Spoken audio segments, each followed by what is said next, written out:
Well,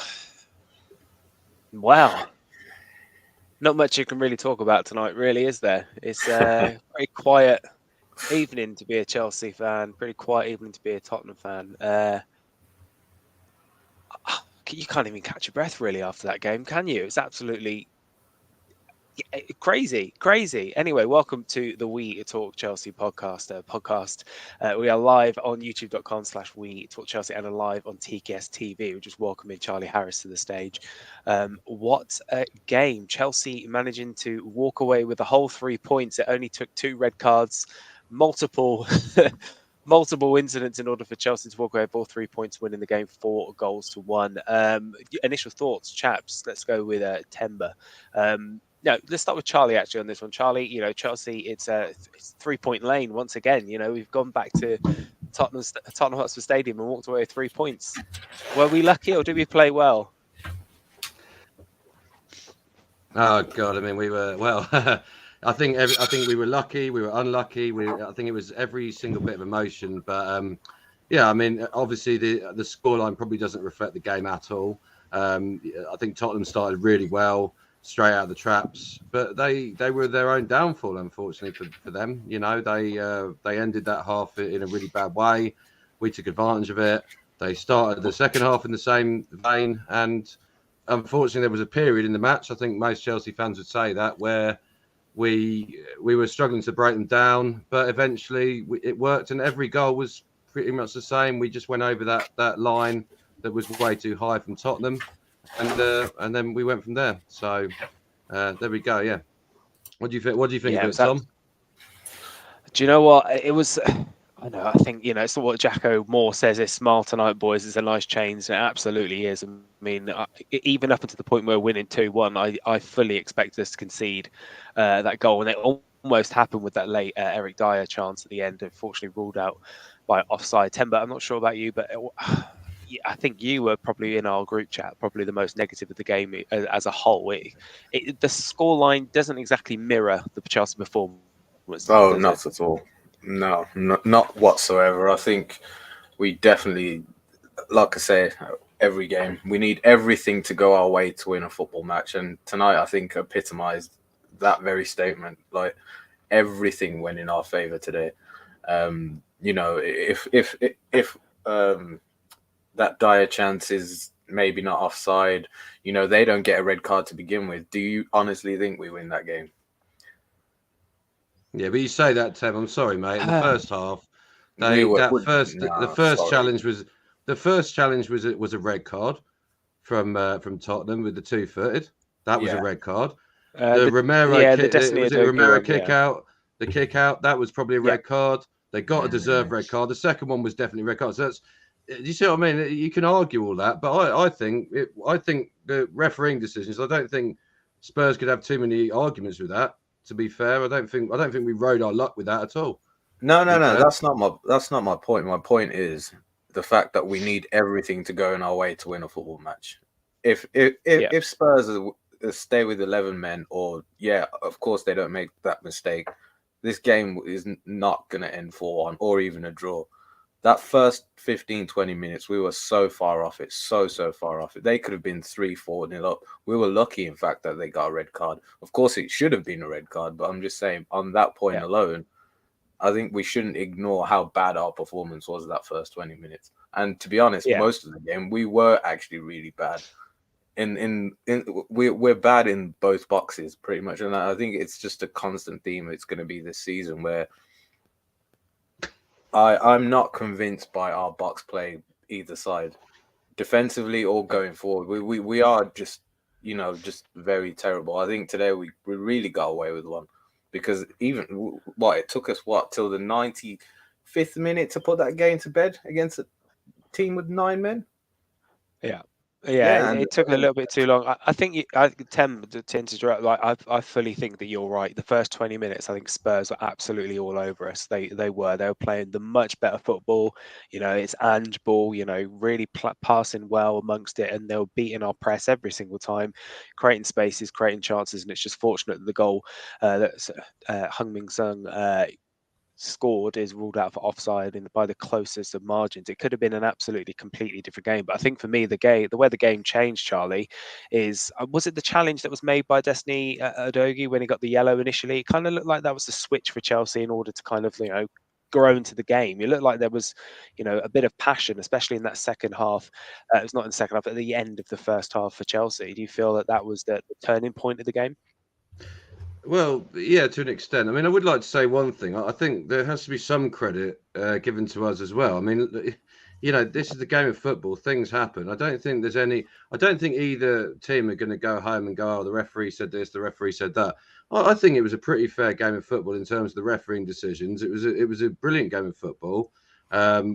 Yes, Tottenham would probably argue they threw it away. To be honest, they probably did. But we still had to keep our wits about us and capitalize on that, and we did that. Yes, okay, it was a last minute sort of thing where we managed to finally get over the line. But that's football, I'm afraid. We could, we can sit back every time that we lose at home to Nottingham Forest and Bournemouth and everyone else. Yeah. We can sit back and go, "Oh, I wish Brentford. Jackson would have scored this and would have scored that." And well, today it sort of all came together, didn't it, a little bit? So. That surely there's got to be some positive. We can't just win 4-1 away at Tottenham and be on the negative. Let's celebrate this. It's a good victory, surely. It's a good victory because I think of it this way. I think even when Romero was sent off for the challenge, which was a red card, let's face it, if Malagusto was sent off against Aston Villa for a challenge like that, then that is similar. And I think there's some form of consistency there in terms of the refereeing. I don't think any of us sat through that game and fully expected. We were in any other season for Chelsea than last season and this season. I think we would have been okay. We're coasting to 3 points here, but it was very much squeaky bum time for long periods of that game as well. And I think it was suicidal from Spurs to play with such a high line that we actually struggled with against Aston Villa as well when they played us at home. But to take the 3 points, I think I'll take it with a pinch of salt. I mean, Charlie, if I look at it. 3 points for us against Tottenham, against a team that's been unbeaten this season in the Premier League. They're top of the league, away from home, top of the league. Yes, we did it against 9 men, but we certainly made hard work of that. And I think the thing we need to look at is we'll probably just bring out some of the stats on this one here. So if I bring and share my screen, start there. I'll move to 10 for 10. But how did you feel with the starting lineup that we went through there? Looking like that Reece James is back to full fitness and he's going to start from here on in, sticking with the 4-2-3-1. How did you feel that prior to kickoff with the nerves setting in? Yeah, I would say I pretty much expected that 11. I think the only surprise was maybe Cucurella dropped out the team. I thought maybe he would have gone with Colwill and Silva as the centre-back partnership, especially just on recent games. I was quite surprised Cucurella was dropped, and I think he would have served well against Kulusevski because I think that matchup just made so much sense to me anyway. But other than that, I was quite surprised Jackson started as well, given his recent form. I thought maybe he would have gone with a false 9, similar to what we saw against Arsenal. I thought that would pretty much be the same setup, where we play deep, invite them onto us, and maybe try counter-attack. I don't know about you guys, but yeah, that was my thinking before the game. Yeah, I mean, Charlie, I think we were all surprised with Cucurella not starting. He's been in a magic run of form, and it kind of warranted actually, because I don't think Levi Colwill potentially had his best appearance in the Chelsea shirt. It looked like he was definitely at fault for the first goal via Kulusevski, wasn't he? Yeah, and not just that. Obviously, he lost his head somewhat in the second half. I think to be honest, he seems to have a guaranteed place in this team, which is a bit. It's a bit weird. We have 4, in my opinion, him, Disasi, Silva, and Badiashile, 4 good centre backs that are fit, that are ready to play football. I personally think Cucurella should have kept his place before, but apart from that, I think it was a pretty solid starting 11 before the match. What do you think, Tom?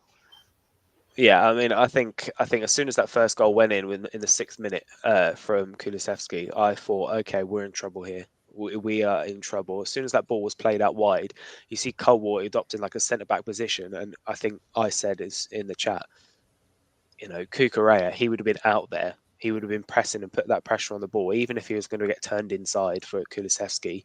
If he'd have been a lot closer, I don't think that shot would have ended up on target. It's just we're seeing kind of a similar thing each and every week. We're looking like without Nkunku coming back, we're looking at seeing the remnants of what I actually think is Poch's preferred starting 11 with Cole potentially at left back over Cucurella, which I'm not necessarily agreeing with at the moment. I'd potentially have liked to see Silva and Colwell as a centre back partnership for today's game. Temba, I'm not sure. Are you seeing the remnants of what actually we could see going forward for the rest of the season from a Pochettino team minus Christopher Nkunku? Yeah, well, looking at that starting 11, it looks like that's the base of a three-man midfield. It looks like Palmer and Sterling are pretty much established in the 11. I think maybe Silva, Disasi, James, depending on what happens with them, that may change. And Colwell will alternate to left back or centre back, depending on the game. Because it looks like, I think Colwell's featured in every single game this season, if I'm not wrong. Yeah, with the exception of Blackburn. He didn't play in the Blackburn game. I can't remember. I think he might come. I think he come very, very late, but he didn't start. Yeah. I think it's the only game he hasn't started. Okay. Yeah, so I think Colwell, as long as he's fit, we'll see him play. Silva, obviously, I think he'll get rested at cup games. So yeah, I think that will be the starting 11, barring any injuries or maybe Nkunku coming back. We may see, I don't know, maybe Gallagher drop out or maybe even Jackson drop out, because we've seen in pre-season he did use Nkunku up front as well as with Jackson on the left. So yeah, it'll be interesting to see that mix. But I couldn't really argue with that 11 just before the game. Yeah, it just seemed pretty strange, the fact that we're all discussing here that chances are, the person that scored a hat-trick today is likely to be the man that's going to be dropped out in favour of Christopher Nkunku, isn't it? It's typical Chelsea. But I think, Charlie, let's give Nicholas Jackson his flowers.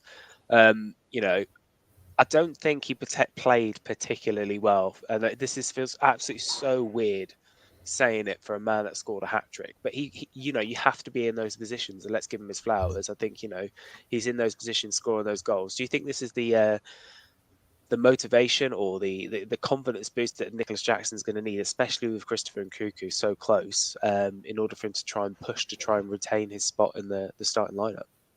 Yeah, I mean, it was he won't forget that game tonight. And but one thing I will say is pretty much all the goals were the same. They were created the same way. It was pretty well down to Tottenham's misdoing, to be honest. They played a very high line.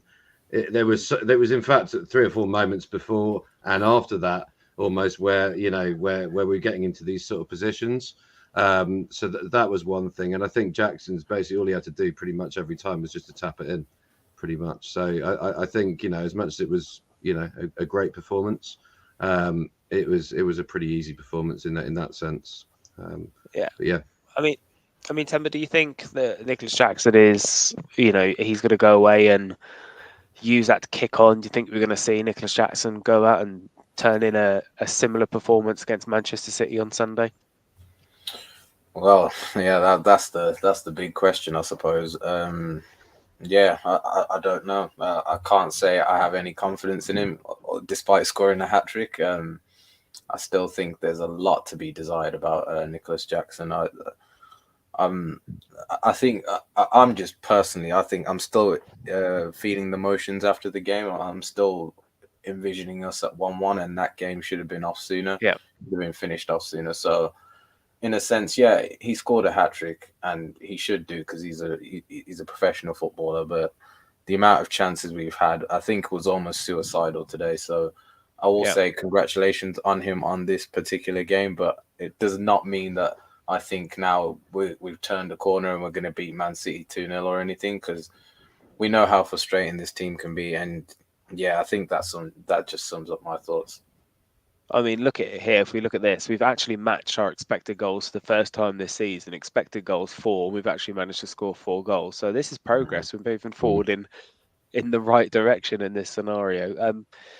I think, I mean, I know this is the We Talk Chelsea podcast, but do you know what I was actually impressed by? I was impressed by Vicario, especially in the second half for Spurs, for the goalkeeper acting like, I think I had a message from Jordan saying he was playing like prime Manuel Neuer as the sweeper keeper position. I think he definitely knew that those balls were coming over the top with that high line. I didn't understand, chaps. I didn't understand the high line from Spurs at 1-1. It didn't make any sense to me. Surely, if you watch any game that Chelsea have played, regardless of how many men are on the pitch, you look at the game against Brentford, you look at multiple games, and they've just sat. They did the low block, absorbed the pressure. Chelsea can't play through a low block, but for some reason, Spurs decided to stick with that high line, and especially with tired legs as well toward the end of the game. It was very much exploited by Chelsea.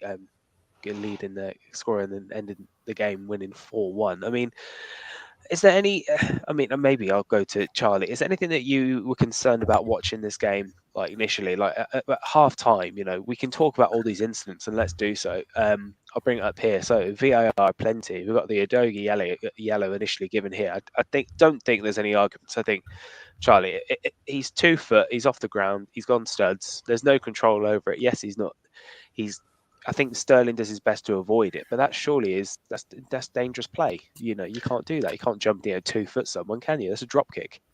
Well, you should. I don't think you can. I don't think even if you get the ball, if you don't get the ball, it's still a red card, as far as I know, in the rules of the game. So it's a red card, whether you like it or not. The fact that if Sterling would have been in the firing line, it probably would have been a red card, and that's how stupid it is. But anyway, that was I'm guessing we could be here all night, the amount of VARs. But yeah, what was your opinion on that one? I'll only take 30 seconds because there were so many. Yeah, it's absolutely mad. Like the Udogie yellow, when you look through the situations, I was watching. I was a little bit behind you guys. I was watching it from France at the time, and I didn't understand how that the Romero kick out didn't result in a red card. That's he's retaliated to a challenge on Levi Colwill. That's a red card there and then. I don't understand how that wasn't given, and I don't understand how the Udogie wasn't given. But it kind of worked out in our favour, the fact that Romero wasn't sent off, Timber, because it led to the challenge in the penalty for Cole Palmer to slot it away. Vicario got his hand on that one, but. Yeah, I don't. I see. Even now, like we can't argue with the. You can't argue with the stuff that was given for Reds when they were given for Reds, but I can't help but feel that the red card shouldn't have come sooner. Do you not think so, Tem? Yeah, I suppose it was just in the moment sort of thing. I think we were all frustrated just because things weren't going our way, and like I say, when things aren't going your way, as Chelsea, this team can't fight against adversity. So it felt like, the whole world was against us. VAR was against us. I do think the Udogie challenge was a definite red card. That sort of tackle has been stamped out the game many, many years ago.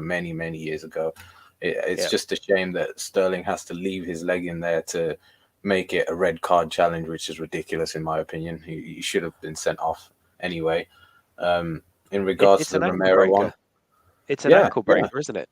Yeah. He left his leg in there and then he took it away, didn't he, at the last minute? Yeah. And it was still a yellow card. And it went to VAR, didn't it, that one? Yeah, it did go to VAR. It went all the way to VAR and they still go, no. With the on-field decision, yeah. It's ridiculous. Probably because Sterling wasn't there.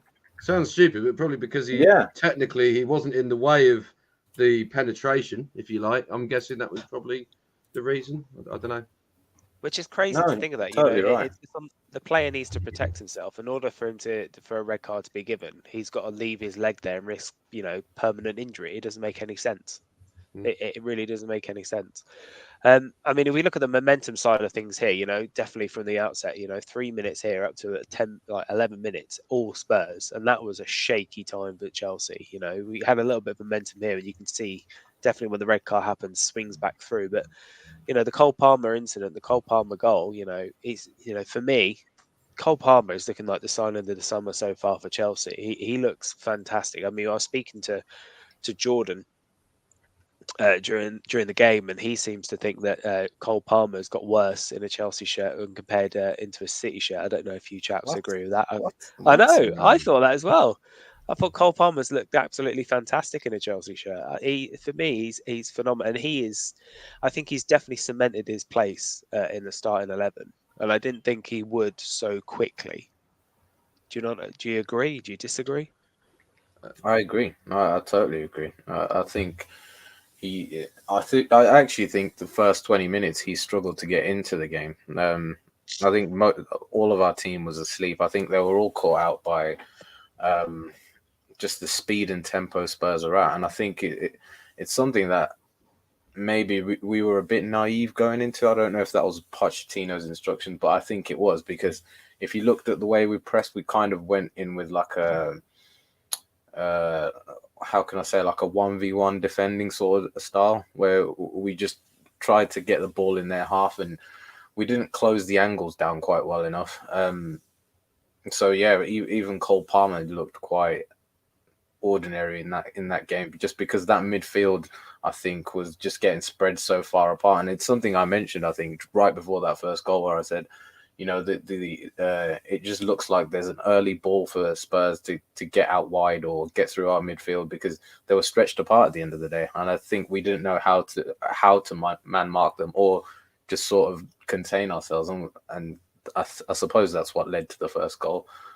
Colwell didn't cover himself in glory with that, I don't know, sort of half-ass block where he sort of, ducked out the way. Yeah. I don't know if he was trying to think he's a goalkeeper without using his hands, but you know, he should have been more brave in that situation. You don't turn your back to goal and you're center of the goal, because things like that do happen. And like Gary Neville said, you are leaving it in the hands of the gods. You don't know where it's going to deflect to. So that was disappointing. But all in all, I don't think I could blame Cole Palmer in the first half particularly, because, like I said, there's not a lot he could do. Yeah. No, I mean, one of the things. Sorry, go on. No, I was going to say, I thought that he grew into the game pretty much after that. Certainly after the Son disallowed goal, which we'll probably move on to now. But I thought that was the most worrying moment, actually. If that would have been allowed, I think it could have certainly been a different game. But I'm sure we'll move on to that. Yeah, I think, with the Son goal, I think if that had gone in and that had counted, I think all of us would have went the game over. There's no way that this Chelsea side could have come back from that in that scenario. Cruz there saying, we have serious issues, man. When you come out from a game against 9 men, feeling as relief and not joy speaks absolute volumes. You're not wrong there, Cruz. I think we all I think I messaged about like the 86th minute, 87th minute. I said, how strange how far Chelsea have fallen, with the fact that we're playing against 9 men and we're currently 2-1, and we still are worrying about actually finishing off and seeing and closing off the game. And it could have been much worse with that Eric Dyer chance late on. I mean, I think the closest of margins, as soon as they said we're having to bring the lines in, I was absolutely worried. I was like, please don't tell me that's going to go in. Because I genuinely believe if Spurs had scored that, if that counted, if Eric Dyer was onside for that goal, there's absolutely no way we would have pushed on and kicked on and got the game. And I think what actually worried me is, whilst it was 4-1, when we were 2-1 up, we didn't actually seem like we were trying to push for the third, really, because there's so many cutbacks on there. Is that something that worries you, Temple? The fact that Chelsea lack a sort of a killer edge. Do you think that's something that's going to come in time? You have to remember it's a very young team, but is that going to come in time, or why do we lack that kind of killer instinct to put teams to bed? Like, we should have put Tottenham to the sword. Let's face it. Yeah, well, I suppose it comes back to the thing. I think that penalty really changed the game. I think that red card really changed the game. If VAR ignore that red card challenge by Romero and they just give the offside, I think we're in for a completely different game. And thank God they did go back to it, because I thought they would ignore that and just go with the offside and carry on with play. That's what I was fearing for. Yeah, so, I think they mentioned in the commentary as well that they were looking at the Sterling challenge, that one that was completely, whiffed, and it just it looked like Sterling had gone down very, very easily. Let's face it. But thankfully they looked at that second challenge for Romero. I interjected. Sorry. No, carry on. No, I totally agree. Like, at that point, I just, I was just praying that chance went in, because I think that sort of shifted the game completely, because now Spurs were with 10 men, and they were pressing pretty high anyway with 10 men. So that gave us the onus, I suppose, to invite more pressure. And I think it's something we've seen with our team this season, where we like to pass the ball a lot to our goalkeeper and try maybe play the ball to a fullback and then play that early pass to one of our wingers, as we've seen today. Maybe more or so today, because Spurs just did a completely high line. I think they've played the best high line I've seen since Aston Villa. Aston Villa are pretty good at doing that as well, and Liverpool, and they did it quite well against us. But today we definitely got taught a lesson of we really need to work on our timing and runs. And there were so many opportunities. There were so many opportunities with that high line. You saw like players like Cole Palmer making that run in behind, probably something that he's been taught at Manchester City, let's face it, to make that run in behind, because there's so much space. But the players are just putting the foot on the ball, trapping it and cutting it back. There were so many opportunities to exploit that high line, and it just wasn't taken. And it's worrying, Charlie, isn't it? Yeah, I mean, we should have probably scored 8 to 10 goals today quite easily, just based upon the high line. No, literally, just based upon being onside, being a good. I saw Cucurella in the second half getting a 1-on-1. If that, like we had so many opportunities, didn't we, to exploit that high line, that it almost became. I said at one point, I think they're just taking the mickey, Tottenham.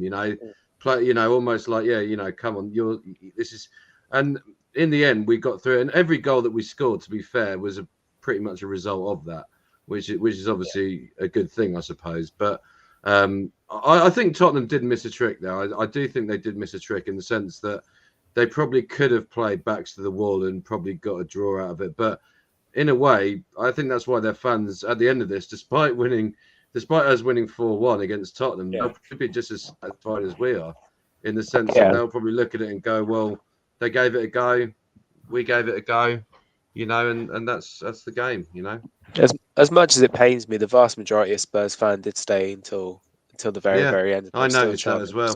I don't think we would have done it, No, Chelsea fans absolutely would not have done that if it was at Stamford Bridge. And the thing that I did like, and it pains me to say nice things about Spurs, let's face it, but the players, especially the of Son and who else came on at the front? I can't remember, but they were still Kulusevski. But even after somebody came on for him, but even after that, they were still pressing in like the 95th minute, and they were still trying to win the ball back. So hopefully there's an impetus there on Chelsea to realise what can be done if you can try.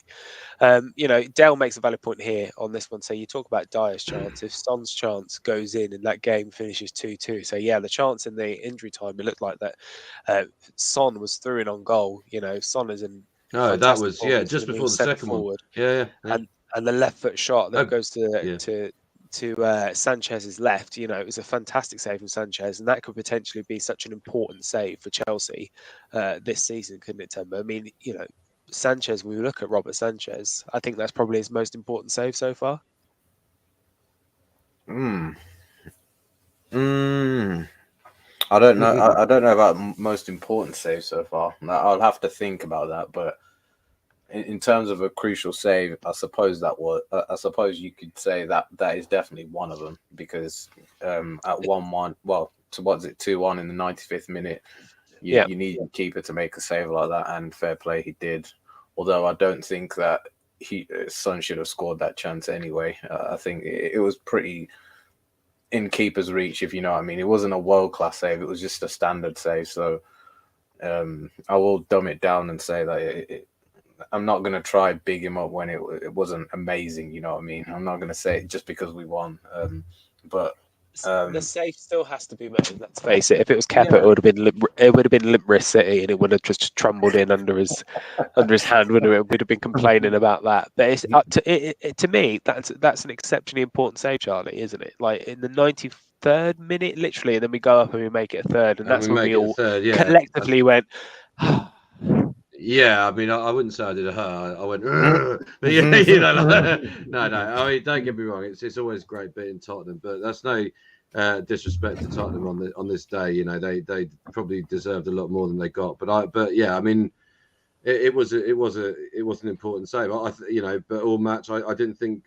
I didn't think he did a lot. If I'm being honest, I thought the play on the floor was pretty bad. There was as many positives as negatives, and that's what's weird, isn't it, with Chelsea this season? We can lose 1-0 to Nottingham Forest and have as many positives as we do when we beat Tottenham 4-1 away from home, who are virtually top of the league. You know, and this is what a weird club we are at the moment. But you know, there we go. Tim, what did you make of the return to the starting lineup for Reece James? I know he started the game against Blackburn, but you know, if I looked at the FOT mob here, like they were saying that he had like an 8 out of 10 game. I mean, I don't think he played phenomenally well. I think we were saying how he needs to be more selfish when he's got those opportunities wide on the right flank, and he could have also been sent off, couldn't he, with that the elbow that was reviewed by VAR towards in injury time of the first half, couldn't he? Yeah.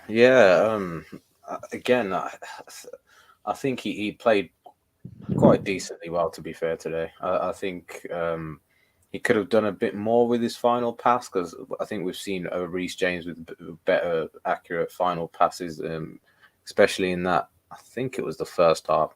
He had 2 or 3 really good opportunities towards that end of the first half, where I think he just underplayed some of those passes, where I think a more informed Reece James gets that to the back post every single time. I thought they were cut out a little bit easily, but he played relatively well. I think the main outcome is that he came off without being injured, and you know that's a big bonus for us, because we will need him against City, whether he starts or plays the second half. I think.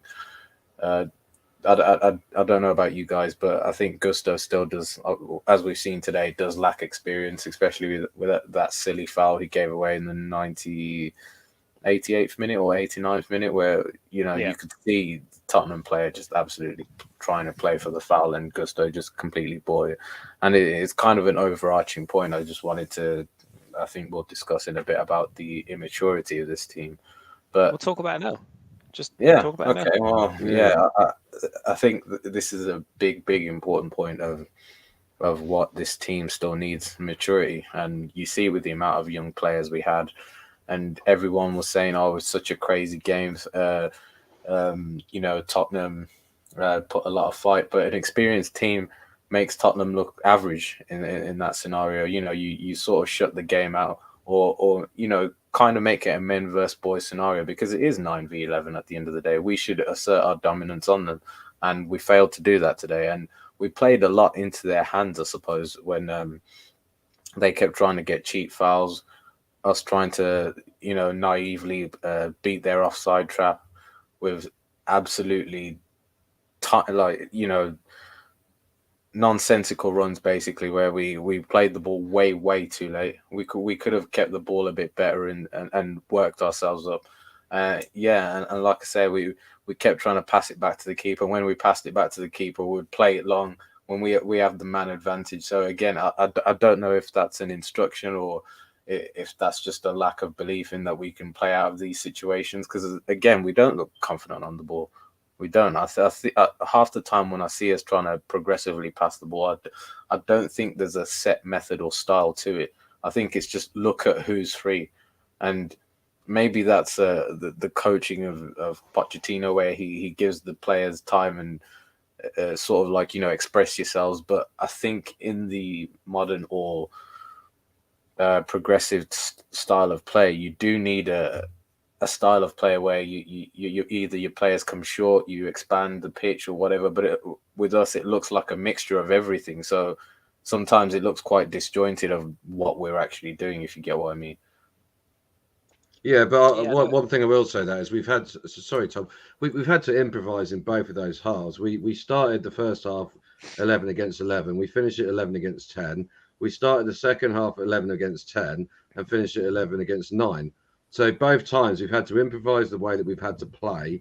In my opinion, the way that we ended that first half, I thought we were playing really good football. I thought Reece James was really getting in some interesting positions on the right-hand side. I thought that he was giving them a lot of problems down that flank. Sterling was giving a lot of problems on, he was getting caught every now, quite a lot, to be fair, on that side. But at the same time, he's getting in those positions. Jackson was where he needed to be. I think it all went wrong. Say it went wrong. We won 4-1, so it didn't go wrong. But what I'm trying to say is that I think, and this isn't a blame on a specific player, but when Mudryk came on, I think it did get a bit. We went gung ho. We went for the killer at that point. We thought that Mudryk was the answer because we were getting round the back, and we thought, well, if we can have a race, one-on-one against one of their left backs, right backs, whatever, we'll win the race. And I think that was where it went wrong. And basically, Mudryk kind of he got a bit giddy, if that makes sense. He was a young, experienced player. He just got a bit ahead of himself in the moment. He thought it was all on him to do it. If you know what I mean. I just think he got a bit, and he didn't quite perform, did he? Let's face it. I didn't think. Yeah. I think so. I think, we were all crying out for him, especially at halftime, and observing that high line, say, this is perfect for Mykhailo Mudryk. This is absolutely perfect for Mudryk to come on and make those runs in behind and use his pace. This is what he has. He needs to utilize his pace now while he's still got it, because the older he gets, touchwood, he doesn't get any injuries. But if he gets any injuries, we've seen it with Callum Hudson-Odoi, players like that, blistering plays that's able to run in behind, and one injury, and all of a sudden, that's not all there, can't run 100%. And he needs to utilize it and take those chances when possible. I think, I'll be completely honest, I was a little bit surprised that he wasn't starting. I thought he might have potentially started for today's game. When I look at it here now, I think potentially one of the midfield three of Gallagher, Fernandes, and Caicedo, I would have seen potentially Palmer moved in to the number 10 position, and then have Mudryk playing in the left and Sterling on the right. But we have to remember. So it's like what you said, Tem. It's a very immature side. It's a very young side. You have to remember. Thiago Silva is the player that's bumping up the average age of this quite significantly, being 39 years old. It's a weird one. I've never left a game watching Chelsea where we've won a game 4-1 thinking, do you know what? We got lucky.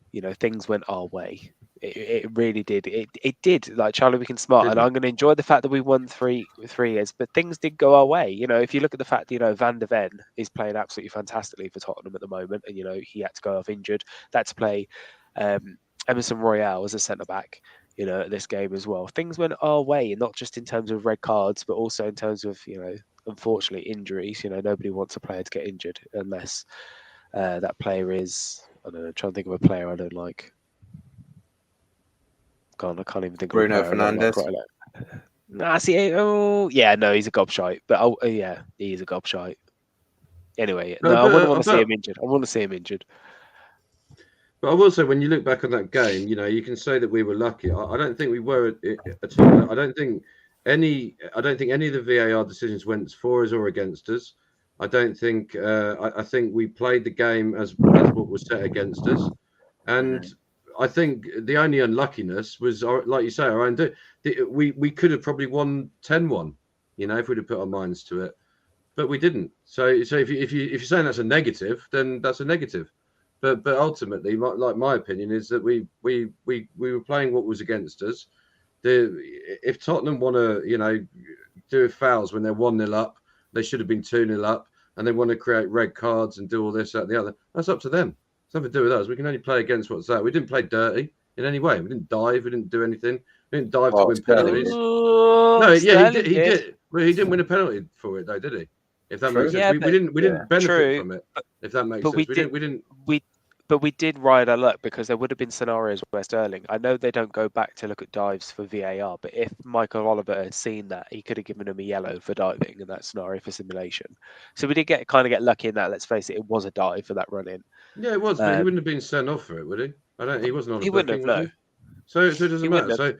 So essentially, we won against exactly what we put against, and that's the way it goes. That's the way I look at it. We've definitely got to enjoy that. I mean, I don't want to look forward to do the preview for City going forward, but Temba, could you see this Chelsea team, as young as it is, taking, what's the word I'm looking for, taking momentum from this game, facing a team that's not lost so far in the league this season, winning away from home 4-1. Do you think they go into Stamford Bridge on Sunday, 4 p.m. kickoff against the last season treble winners Manchester City with a renewed confidence and think, do you know what? we could get something from this game. We could. It's entirely feasible for us to do so. Is it feasible? Do you think that this young side can take any? I can't even think. I'm that poorly. Genuinely can't even think of the word. Could take anything from this and move forward, and you're like use this to kick on and actually start taking on teams. What was the top 6 side that we beat? That's a good question. I think it might have been Tottenham themselves. Yeah, they weren't top 6 last season, I don't think. And when was that? When was that? When was the last time we beat a top 6 team? It would have been under Tuchel, surely. If you include the potentially. cups. I think it might have been Man City away, wasn't it? No, come on. You mean from last season? Who was 6th for last season? Brighton? We didn't beat any of the top 6 last season, I don't think. Nope. We didn't. And we didn't beat Southampton either, which is crazy. I think a key thing for this. Can I just quickly research this because I'm interested. Thames on the side going on this one. What was it? The last top 6 from last season or from ever? Yeah. Ever. When was the last time we beat a top 6 side? But we must have the year before that. Obviously, we probably beat one of them, surely. Well, top 6. That's again. But if you look at it, that's like what 18 months. Yeah, I know. Well, I know that's why we're in this crisis. Crazy. Everyone knows this. Crazy. We're trying to fork our way out of it. Let me put this to you, Charlie. Is it more important for this side to have beaten a top 6 side in Tottenham? Let's face it, they are a top 6 side. Beating a side like Tottenham, or gaining momentum against beating teams in the lower half of the table and building momentum up that way? This is. Yeah, I mean, this is huge. Even the circumstances, it should be huge for the players, especially the run that we've got. We've got essentially, I looked at it before this, 3 free hits, if you like. Tottenham away, City at home, Newcastle away. No one expects us to get any points from those games. The fact that we've got 3 points in the first one and convincingly, if you like, okay, yeah, we could argue they were down to 9 men. We only play what's in front of us, yeah. We won the game that was in front of us. So we're going into the next one with this instead of confidence. There's certain players like Jackson, for example, who will take a lot of confidence from that game. And there'll be other players as well. So, yeah, it definitely is important. If we can, these 3 games all together, we've got 3 now, we've got 6 to get. If we can get another 3 points out of those 2 games, I think that's a really, really positive, to be honest, where we are, Right, I've just found out. So are we counting Newcastle as a top 16? Where they finish at that point in time, surely. It would be, so they didn't. I guess Newcastle are the new top. I think they've not fully established themselves in theory just yet. I think it's not long before it's going to be a top 7. Let's face it. Okay, so before that, it was Tottenham at home. I was right, yeah, January 2022.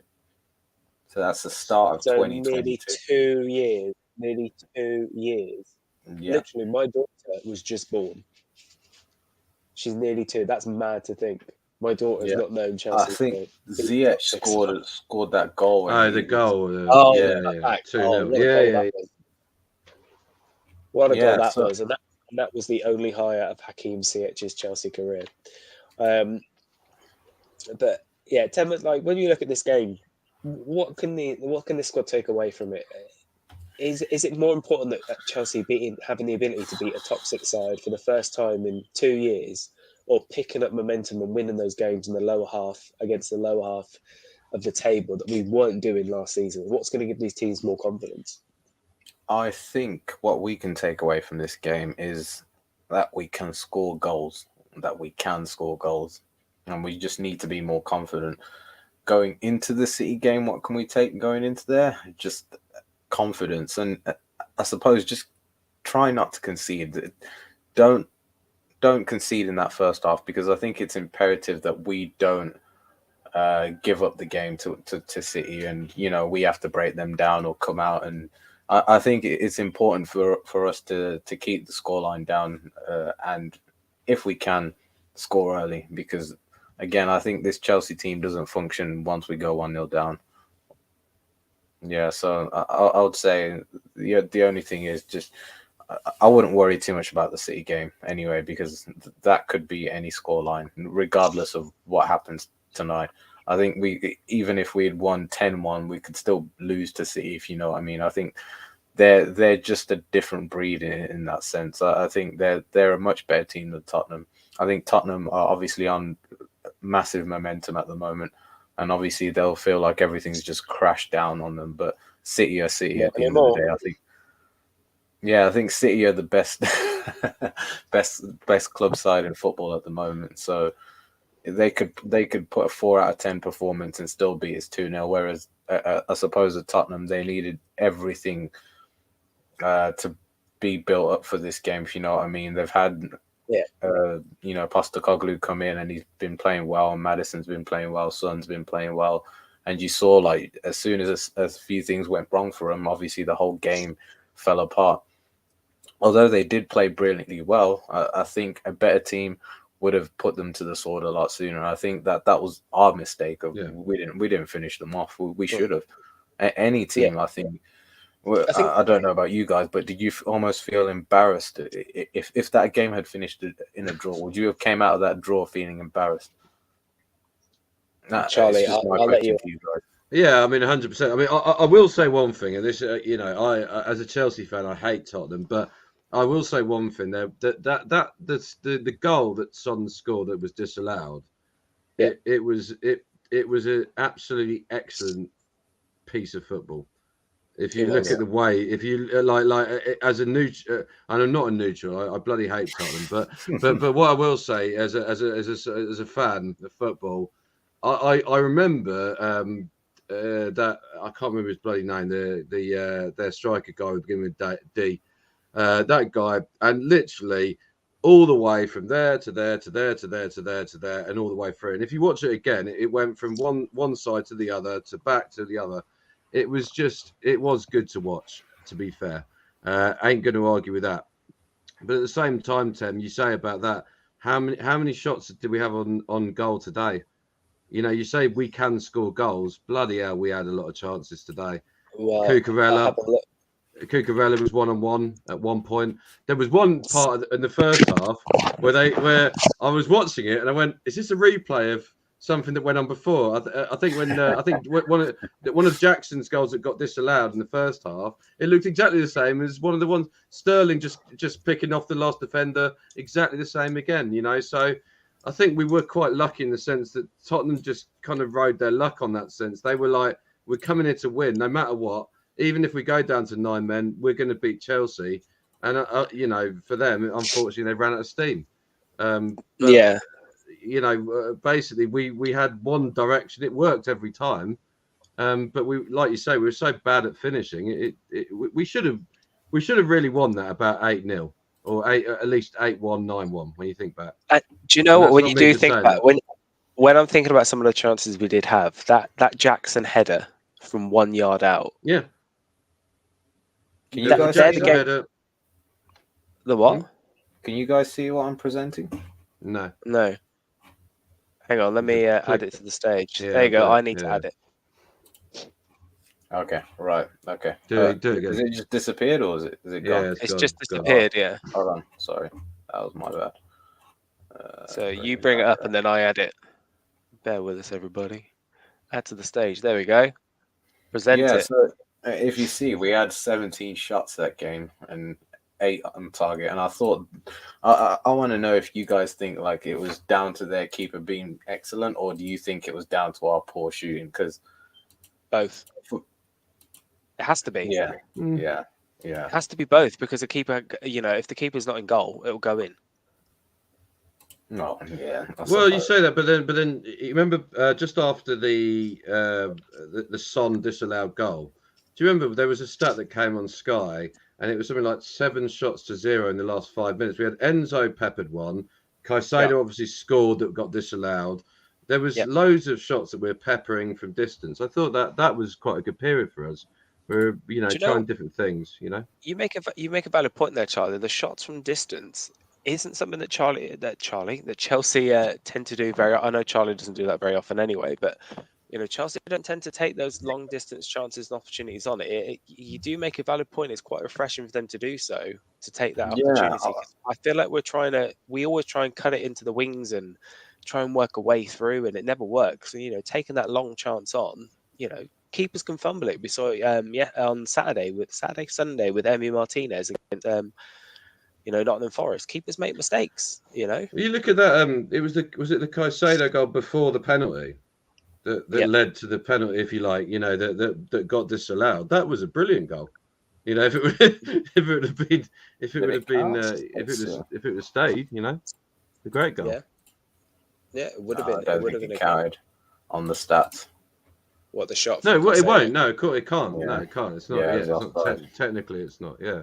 Because it's offside, so it wouldn't count as an actual shot. But, you know, Yeah, but I stood up celebrating that, thinking, "Oh yeah, what a goal!" And you know, we're 2-1 up, and nothing's going to stop it. And then I saw Jackson when it went through his legs. So yeah, like you say, it was just refreshing to see, because I would actually like to tease your brains. When's the last time we scored a goal outside the box? Conor Gallagher. Crystal Palace. Very good. Is that right? Yeah. Do you know? Yeah, that is correct. Usually I'm absolutely atrocious at things like that. Actually, it was Mudryk against Arsenal, so you're incorrect. But that wasn't the one before that. It has to be on purpose, mate. At least. Yeah, but yeah, it's like you say. It was just refreshing to see, and I hope we saw Enzo try it a few times as well in that first or second half, I think. Where he took, no, actually, it was the first half, because it was right after Spurs scored. I think he took like 2 shots out of the box, if I'm not mistaken. Yeah.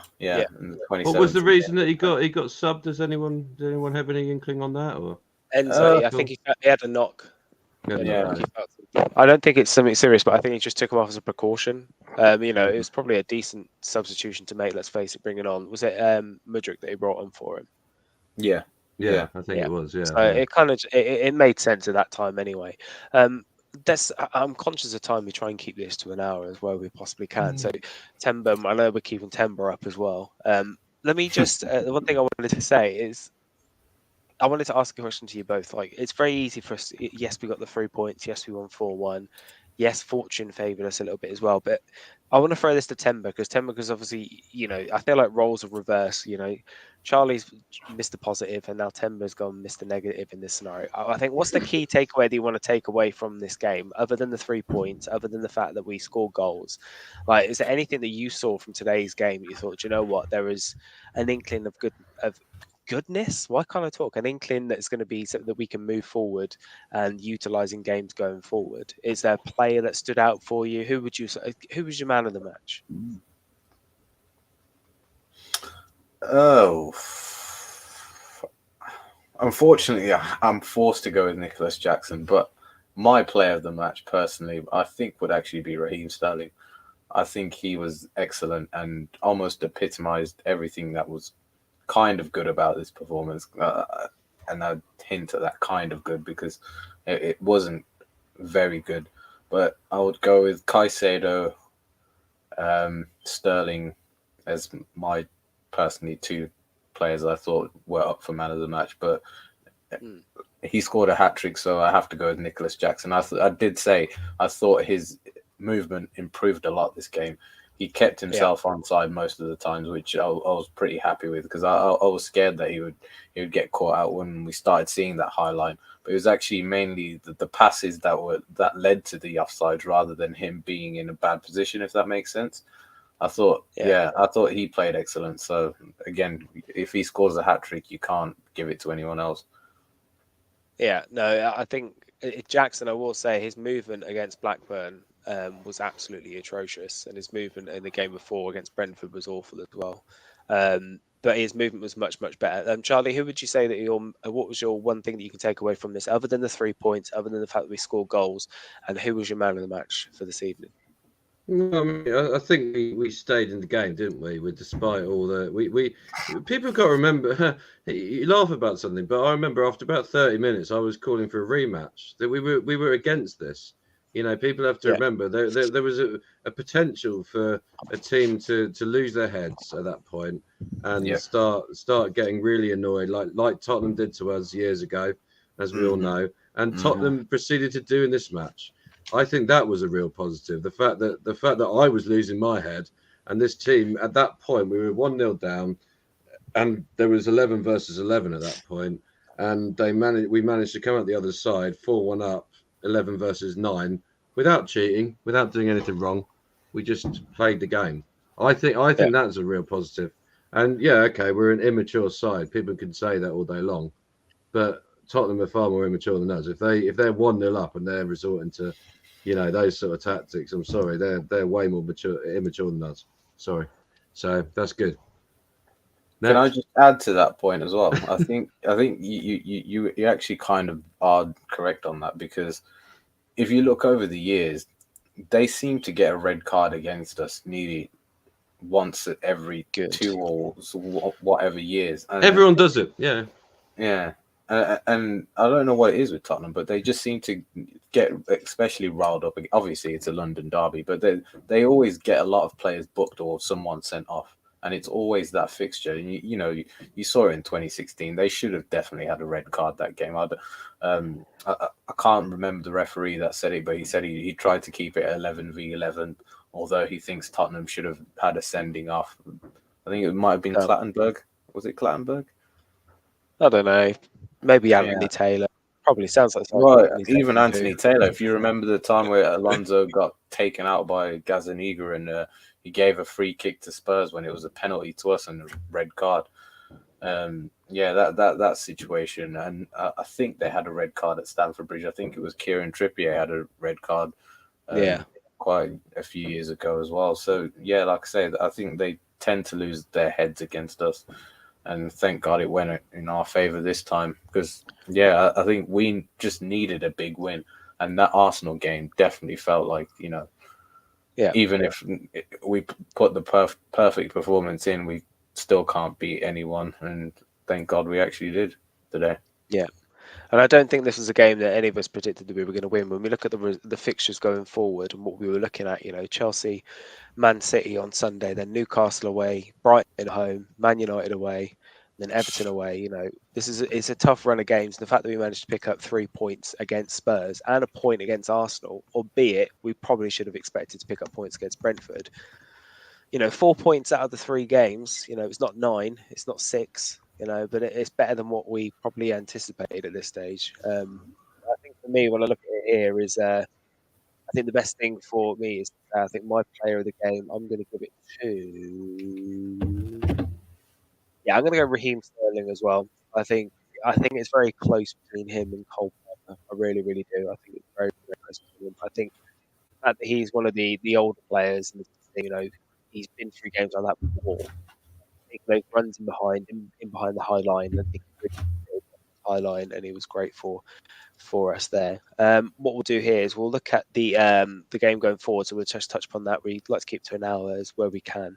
But let's look forward to Chelsea versus Manchester City, 4 p.m. on Sunday. Here, Charlie is still here. I think he is still connected, from what I can see. His Wi-Fi is rubbish. But Temba, what we'll do is we'll look very, very briefly before this. What are your thoughts after today going into the game on Sunday? Do you think that maybe Man City might feel a little bit more hesitant at Stamford Bridge? No. Do you think that doesn't play any factor at all into their mental well-being? No. I think that game, like I say, it's an anomaly. I think City, they're such a professional team, and it's a testament to them, to be honest, because they approach every game like they're going to win. And I don't see any different on Sunday. We're not the Chelsea of old, unfortunately, and we're not anywhere near their caliber. The only thing is that we're at home, so hopefully that plays a big factor into it. But at the end of the day, I think they're the favourites. They'll come here with a point to prove. I think it's a free hit for us. I think if we lose, nobody's surprised. Nobody's too down about it. If we win, all so much the better to kickstart our season, or maybe try revive a top 7, top 8 challenge, because I'm not sure how many points we're away from the top 8 now. I think we are now 10th. From what I can see, we are 3 points away from top 8. From top 6 with 5 points away. Yeah. So it's just Brentford ahead of us on 1 point. United are 3 points ahead of us, as well as Brighton. And we've got a better goal difference than Man United as well. So you've got a nine goal swing against Manchester United. So, it could, you never know. You never know. But, I think we just still want a top half finish this season, let's face it. Timber, what do you think what are your predictions going for Sunday? Do you think it's going to be just another loss, or do you think we can probably try and nick a point where possible? Cole Palmer hat-trick. I think we have the potential to nick a point or even a win. To be honest, it's not out of the realms of possibility. To be honest, if I'm honest, however, because of how good City are, it's going to be a very tough task. I think a draw is more likely than a win. So yeah, if you're asking for my score prediction, I'll still go with the 2-1 City. 2-1 City. We'll throw across to Charlie Harris live from his garage. Charlie, what do you reckon for your predictions for Sunday? Do you think Chelsea has the possibility to nick 3 points, maybe gain a point? What do you think? Yeah, I'd say in the words of So Solid Crew, it's 21 seconds to go. It's 2-1 Man City. 2-1 Man City. 2-1 Man City for Timber. I'm generally, I practically wake up and piss positivity. I'm going to go 1-0 Chelsea. 1-1. Come on, Mr. Meg. I'm going to go 1-1, and I think Cucurella will come back into the side as well. I think Colwell kind of lost his head a little bit in that game, and I think he's going to want cooler heads in that game on Sunday, which blows my mind to actually say that, considering where Cucurella was last season and the fact he almost left on loan for Manchester United at the end of August as well. But, this is it. But chaps, thanks very much for joining us this week. We usually do these every Monday at 9:30. We'll be reviewing the Chelsea-Manchester United game from Sunday on Monday at 9:30. We've been live. Man City. Sorry. I've got a cold. Not Postecoglou. It's one of the things. Sorry. Make sure if you come across us this evening on Facebook or on YouTube, make sure you subscribe to us on youtube.com/WeTalkChelsea. We've been live on TKS TV. Charlie, Tem, thanks very much for joining us. We'll see you all next week at 9:30. Up the Chelsea. Take care. Up the Chelsea. Up the Chelsea.